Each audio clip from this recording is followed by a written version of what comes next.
So tinanong namin ang aming mga kapuso. Nagtanong kami, di ba? Meron ba silang gustong ipabago?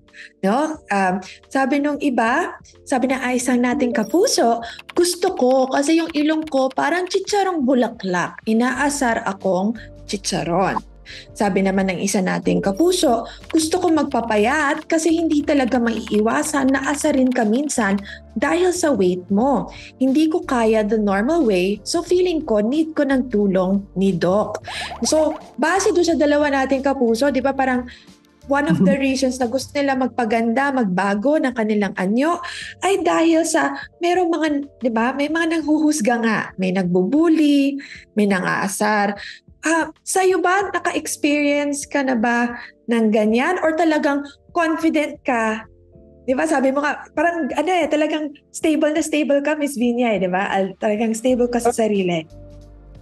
Sa buhay po ng tao, kahit ano ka pa, mayaman ka pa po, or maganda, pangit, but ano po ang estado po sa buhay, meron po talagang sitwasyon na hahanapan po tayo ng tao na sasabihin sa'yo, parang i-define ka po nila. Kaya inahanda ko po yung sarili ko sa ganyan, sa pagiging hindi ko na lang pinapansin. Minsan, kinakaibigan pong mama, in-explain ko sa nila nga, bakit ka pa naglalaan ng hatred sa puso mo na ang saya-sayang mabuhay, ang saya-sayang magmahal, di ba ma'am? Miss Vinya, saan nyo nakukuha ang inyong lakas? Saan nyo natutunan yan? Kasi marami mga bata, di ba? Marami mga bata, marami mga LGBTQ. Di ba? Nahihirapan talaga kasi sa paghuhusga, no? Ng mga ibang tao. Sino nagturo sa iyo niyan? Sa akin po ma'am, sa experience po kasi yan sa buhay, madami na po akong naranasan. Kaya, kasi po, yung mga naranasan mong kamalian, yun po yung magmo-mold sa'yo. Yun po magbibigay sa'yo ng kalakasan. Para ano mo yung buhay, ma-penetrate or ma-sustain mo yung buhay mo araw-araw. Kaya, pag meron kang na-encounter na bashers or mga taong hindi may gusto sa'yo, alam mo na yung gagawin. So hindi kasi, naman sa dahil napakaganda ng buhay kaya ka ganyan. So, actually marami kang pinagdaanan. Yes ma'am, marami po. Mga kamalian ko po, hindi po ako hindi po ito yung mukha ko na mas meron na pong mas worse na nangyari sa akin. Na binigyan na po ako ng sakit. Binigyan na po ako ng naka-experience na po akong makulong. Ganun ang mga pagdaanan ma'am na hindi po nadaan experience ng iba.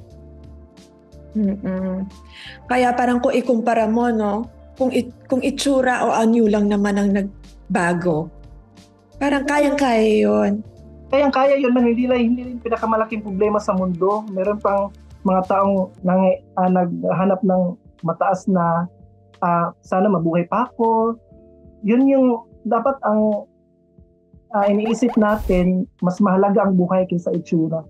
So meron naman po tayong mga ibang kapuso. Ang sabi naman nila actually, kontento na sila at hindi sila interested magbago ng anyo. Sabi ng isa, I don't need to renew my physical appearance. Just accept what you have. Ayan. Oh, may palakpak.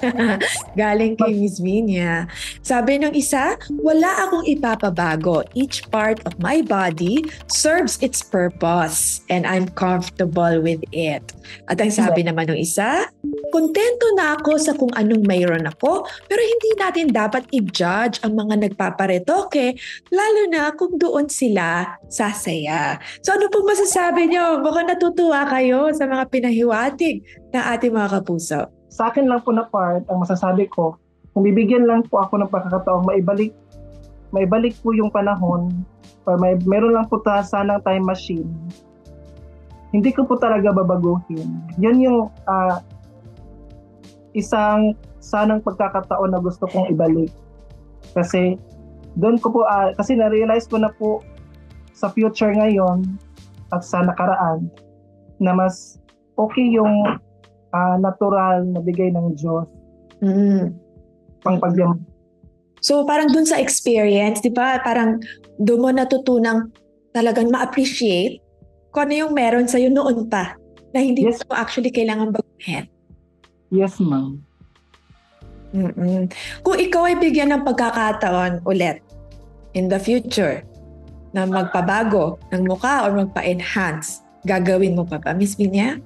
Wala pong plastikan na sagot, ma'am. Meron po talaga akong gustong baguhin. Gusto po ko pong lang medyo para bumalik lang, para hindi na po siya malaking tingnan kasi hindi pa siya normal tingnan, ma'am. Magpapaayos po ako at i-embrace ko na din po yung chance na mabalik po yung kahit para hindi lang siya meron lang siyang mabago na maliit lang, ma'am, ba? Para hindi siya pangit tignan din. Sabi naman ng ibang ating mga kapuso, okay na daw sila pero ayaw nila kasi takot sila sa side effects. So specifically, takot sila kasi lahat naman ng pagpapaayos, di ba? Lahat ng ginagawa natin sa ating mga mukha at katawan, may risk. So sabi ng isa nating kapuso, okay na po ako, panandali ang ganda lang yan. Yung side effect po niyan ang problema sa katagalan.